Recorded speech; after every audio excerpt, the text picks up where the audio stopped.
L'enseignement des mathématiques en Afrique, seconde partie de ce numéro de votre émission Invité Afrique avec le professeur Kokou Tcharier, enseignant, chercheur à l'université de Lomé, président de la Société des sciences mathématiques du Togo. Professeur, vous luttez pour pallier la dégradation de l'enseignement des mathématiques au Togo. Avez-vous des statistiques précises qui illustrent vraiment cette situation, ce tableau sombre que vous nous présentez? Effectivement, j'ai des statistiques.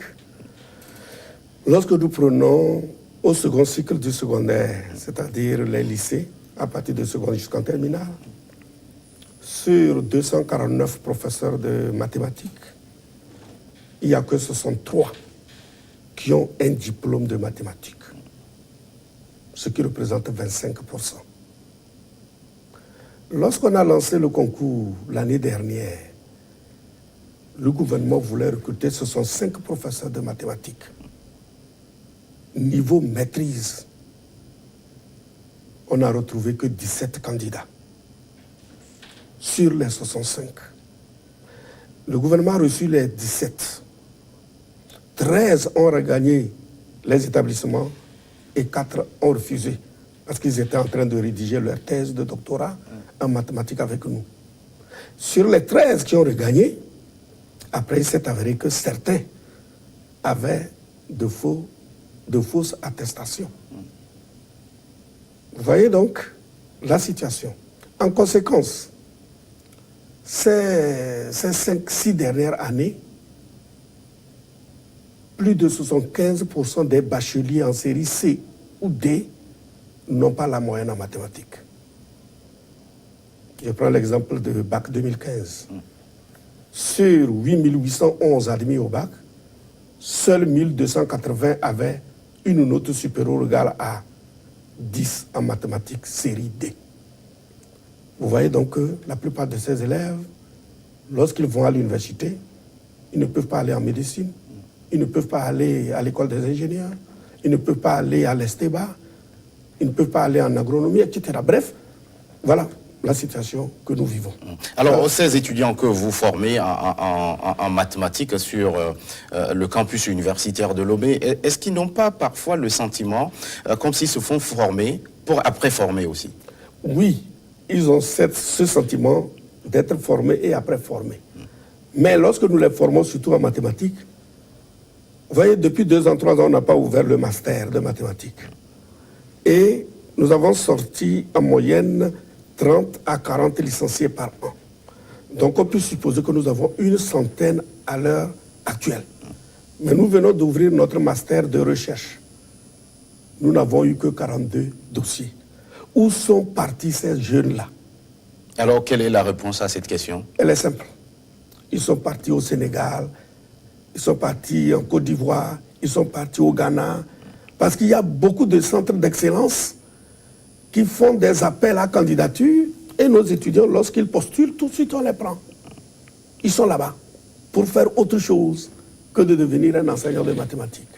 Parce que jusque-là, nous n'avons pas créé un master professionnel d'enseignement qui puisse les retenir. Nous n'avons qu'un master de recherche. Et donc, c'est juste pour vous illustrer la situation qui prévaut. Nous formons bel et bien, mais ils disparaissent dans la nature. Ils vont sous d'autres cieux, d'autres sont en France. Des parents se battent pour les envoyer ailleurs, pour aller faire autre chose. Parce que les gens supposent que l'enseignement ne paye pas bien. Donc quand ils ont la base mathématique, ils ont la possibilité tout de suite de faire autre chose, de devenir ingénieur, télécom est très excellent, etc. Donc, voilà sous d'autres cieux. Alors, pour ceux qui acceptent embrasser la carrière d'enseignement, alors quel mécanisme de recyclage et de formation de ces enseignants? C'est ce que j'ai déjà dit. Le mécanisme de recyclage, c'est de créer des centres de formation. Des centres de formation continue. Et ensuite, encourager des certificats d'aptitude à la profession d'enseignement des mathématiques au lycée. Vous savez que quand quelqu'un rentre au lycée avec sa maîtrise, les 2 voies possibles qu'il a, soit un jour on le nomme censeur, puis éventuellement proviseur, ou bien on a lancé le concours d'inspecteur et certains d'entre eux peuvent rentrer. Tout le reste, ils n'ont pas de carrière. il faut créer des carrières, des certificats d'aptitude à la profession enseignante des mathématiques. Certificat 1, certificat 2. Après, déboucher vers l'agrégation de mathématiques au secondaire. Vous savez, quand on parle de professeur agrégé, ça n'existe pas dans l'enseignement supérieur. Un professeur agrégé en mathématiques, c'est qu'il est au secondaire, il n'a pas le doctorat. Donc c'est ça qu'on devait créer. Et ça existe dans beaucoup de pays. Au Maroc, en Tunisie, etc. Il y a ça. Donc ça encourage le monsieur. Sinon, vous restez statique, vous avancez normalement, et puis à un moment donné, on vous dit que vous n'avancez plus. Alors que ces gars-là sont cherchés un peu partout, ils sont obligés d'aller. Voilà pourquoi ils désertent l'enseignement. Alors, vous avez fait de la promotion des mathématiques votre cheval de bataille. Alors, comment gagner le pari de l'amour des mathématiques dès la base? Aujourd'hui, on sait une chose, c'est qu'il y a un mythe autour de cette discipline, professeur. Oui. Le pari de l'amour des mathématiques passe nécessairement par une bonne formation des formateurs. Lorsque nous allons bien former les formateurs, c'est-à-dire les enseignants de mathématiques, avec une bonne maîtrise de la didactique des mathématiques. Et là, ceux-là vont enseigner autrement pour attirer les enfants. Si on ne le fait pas, on ne s'en sortira jamais. Voilà. Alors, quand on est parent, est-ce qu'il y a on peut avoir une capacité de détecter cet amour chez son enfant ou il faut plutôt le cultiver? Il faut le cultiver. Tout enfant né a l'instinct mathématique. Je l'ai plusieurs fois expliqué, même les animaux ont l'instinct mathématique. Tout le monde a l'instinct mathématique. Il faut alors le cultiver pour que chacun maintenant découvre en lui cette capacité d'être un bon scientifique ou un bon mathématicien. Professeur Kokou-Tcharia, vous présidez la Société togolaise des mathématiques. Comment la SS Math œuvre-t-elle pour gagner ce pari dont on parle? Effectivement, l'objectif de la Société des sciences mathématiques était de promouvoir l'enseignement des mathématiques. Et ça, nous le faisons. À travers quoi? À travers des sensibilisations permanentes. Mais pour faire une bonne sensibilisation, ça demande de l'argent. À travers des concours périodiques de mathématiques avec des primes pour inciter la jeunesse. C'est ce que nous essayons de faire, mais avec nos moyens de bord, puisque la Société des sciences mathématiques n'est pas encore subventionnée. Or, ça faisait partie des recommandations de l'Union mathématique africaine de 1976. On avait recommandé à tous les pays de créer les sociétés mathématiques. La Côte d'Ivoire a créé sa société en 1977, c'est-à-dire un an après, avec Saliou Touré, qui est jusqu'à aujourd'hui président de la société, parce que c'était le premier professeur titulaire en mathématiques. Mais chez nous, c'est en 2014 que j'ai été obligé d'initier pour forcer la main à tout le monde de nous aider. Mais malheureusement, cette aide n'est pas encore venue. Et cette aide n'est pas encore venue, mais pour le moment, qu'est-ce qui se fait au sein de cette société? Eh bien, nous organisons quand même des sensibilisations lorsque nous arrivons à trouver un peu de moyens. Nous organisons aussi les concours de mathématiques pour sélectionner les meilleurs élèves et les envoyer aux Olympiades de mathématiques. Et donc, nous faisons les activités, nous avons plein d'autres activités dans la tête, mais ça nécessite des moyens. Par exemple, nous voulons créer des centres dans chaque grand établissement, créer une structure d'aide à la maîtrise de mathématiques aux élèves. Mais quel enseignant je peux mobiliser, si je n'ai rien à lui donner, de consacrer ne serait-ce que 2 heures par semaine pour aider les enfants dont les parents ne peuvent pas prendre la répétition à la maison? Il me faut un certain nombre de moyens pour encourager ces enseignants. Beaucoup sont prêts à m'écouter. Mais lorsque vous allez, eh bien, ils disent, mais on nous cherche ici, là, on nous paye 3 000 francs, 4 000 francs, 5 000 francs l'heure de répétition de mathématiques. Combien de parents sont en mesure de le faire? Voilà là où se trouve le problème. Nous, comment faire pour que le pauvre aussi maîtrise les mathématiques? Parce que nous étions pauvres, mais nous avons fait les mathématiques. Est-ce qu'il faut que ce soit maintenant seulement les enfants des riches? Que faire? C'était ça l'objectif de la société mathématique. Mais malheureusement, nous n'avons pas encore les moyens là. Et pour donner le goût des mathématiques aux élèves, il est organisé périodiquement des Olympiades. Comment se présente cette compétition? C'est très simple. Nous demandons à tous les professeurs de mathématiques de toutes les préfectures de sélectionner les meilleurs élèves de leur classe. Ils les regroupent en un seul endroit Bien sûr, nous les appuyons un peu financièrement. Et ils font un test. Et ils choisissent les 2 meilleurs de chaque préfecture.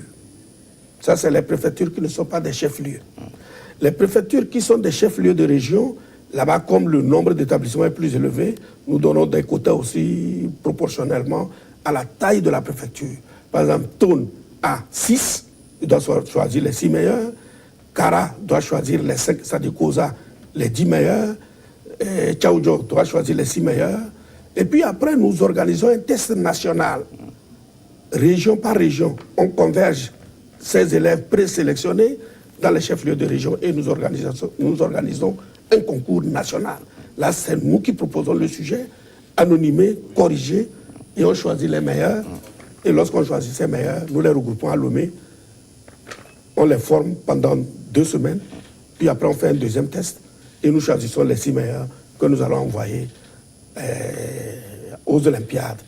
Et nous faisons en sorte que tous les représentants, les élèves viennent de toutes les régions pour qu'il y ait non seulement un brassage entre la jeunesse, mais également choisir le meilleur parmi eux. Alors oui, c'est pour participer à ces Olympiades, ça c'est sur le plan continental. Sur le plan continental. Alors quel est le palmarès de votre pays, le Togo, à sa participation à ces Olympiades? Nous avons participé seulement en 2017 aux Olympiades. Et vous avez ramené quoi? Une médaille de bronze. Et pourtant, les Olympiades ont commencé en 1988. Et nous, c'était la 25e édition. Nous avons participé pour la première fois. Et nous sommes venus avec une médaille de bronze. Et tout le monde était étonné que ce soit cela. C'est pour dire tout simplement que les jeunes Togolais sont hyper intelligents. Il suffit tout simplement que nous ayons les moyens de les organiser. Ils vont battre ceux qui avaient l'habitude d'aller. Alors, les dernières Olympiades, le Togo n'a pas participé. Pourquoi? Toujours par manque effectivement, elles ont eu lieu au Kenya en juin dernier, mais nous n'avons pas eu les moyens d'amener une délégation togolaise. Alors, nous sommes en train de nous préparer pour aller en 2019. C'est dans ce cadre-là que j'ai campé une trentaine d'élèves en septembre, venus de toutes les régions. Après, bien sûr, la sélection nationale. Et après, j'ai fait le deuxième concours. Dans 2 semaines, je vais dévoiler les 6 meilleurs retenus qui vont continuer la préparation pour les Olympiades de 2019. Mais au même moment, si j'ai les moyens, je redémarre aussi la présélection pour 2020. Et tout ça là nécessite vraiment un financement. Donc c'est tout le problème. Si nous avons un financement comme les autres pays l'ont, la Côte d'Ivoire a un financement permanent de 250 millions, c'est-à-dire la Société mathématique de Côte d'Ivoire, 250 millions par an. Qu'est-ce qu'ils ne peuvent pas faire? Même chose, quand on parle de Miss Mathématiques, c'est pour les filles des séries A, pour les encourager à faire les maths. Ils ne mettent pas Miss Mathématiques pour les élèves des séries scientifiques. Non. Eux, ils ont les moyens de faire toutes les activités. Donc nous, si on a ces moyens, nous allons aussi en faire. Alors, quand vous posez un regard sur la participation de tous les autres pays à ces Olympiades, ceux qui décrochent les meilleurs, les médailles d'or, d'où viennent-ils? Généralement, c'est la Côte d'Ivoire, le Maroc, la Tunisie. Ceux-là que j'avais cités, c'est eux qui se partagent les premières places. Parce que eux, la préparation commence même depuis la 6e. Mon ami ivoirien me disait, mais professeur, toi tu te plains de ta médaille là. Toi, là, combien de temps tu as préparé tes élèves? Moi, les élèves que j'ai amenés, c'est depuis la 6e que j'ai commencé par les préparer. Voilà, c'est pour vous dire tout simplement que les pays que je vous ai cités, que c'est eux les meilleurs en mathématiques en Afrique, c'est eux aussi qui se partagent les premières places. Alors, ça veut dire qu'il faut les préparer dès la 6e, mais votre méthode souffre un peu parce que je n'ai pas quelques insuffisances. Je n'ai pas les moyens d'aller vers la 6e. Donc, je préfère prendre la première et je les prépare pour aller. Puisque l'enfant ne doit pas avoir 20 ans lors du concours et il ne doit pas avoir aussi le bac 2. Voilà. Et quelles leçons tirez-vous de ce classement du Togo à ces concours, à ces Olympiades sur le plan continental? Quelles leçons? Je dirais que c'était un classement satisfaisant. Pour moi, bien sûr. Mais je suis quelqu'un qui vise toujours loin. Moi, quand je vais à un concours, c'est pour devenir premier. Je ne vais pas pour devenir deuxième ou troisième. Et donc, pour ma part, comment faire pour qu'un jour le Togo amène une médaille d'or ou une médaille d'argent? J'avoue que c'est l'une des compétitions les plus prestigieuses d'Afrique. C'est seulement en mathématiques qu'on peut réunir les pays africains, quelle que soit sa langue. Il n'y a pas d'égal. Et ça existe sur le plan international. Au moment où nous étions au Maroc, les Ivoiriens me disaient, la semaine prochaine, nous serons au Brésil pour les Olympiades internationales. Nous, on participe difficilement aux Olympiades panafricaines. Est-ce qu'un jour on va rêver aller aussi aux Olympiades internationales? Je n'en sais rien. Mais quand vous avez un bon financement, vous pouvez vous permettre tout. Mais moi, je vise loin. Il suffit tout simplement que les gens nous comprennent. Le public doit nous comprendre, mais le privé aussi doit nous comprendre. Qu'on le veuille ou non, ceux qui construisent, les ingénieurs de tout genre, c'est les fruits des mathématiques. Que tout le monde nous comprenne, que tout le monde nous accompagne, et vous verrez la jeunesse togolaise dans 10 ans, dans 20 ans. Professeur Kokou Tcharier, nous sommes arrivés à la fin de cette émission. Si vous aviez un appel à lancer, que diriez-vous avant qu'on ne se sépare? Je dirais tout simplement que aider le système éducatif togolais à relever le défi des mathématiques, et vous verrez ce que sera le petit Togolais dans 10 ans, 15 ans. Merci, c'est l'appel du professeur Kokou Tcharier, enseignant-chercheur à l'université de Lomé, président de la Société des sciences mathématiques du Togo. L'enseignement des mathématiques en Afrique, merci à vous qui êtes restés en notre compagnie. À très vite pour un nouveau numéro de votre émission Invité Afrique.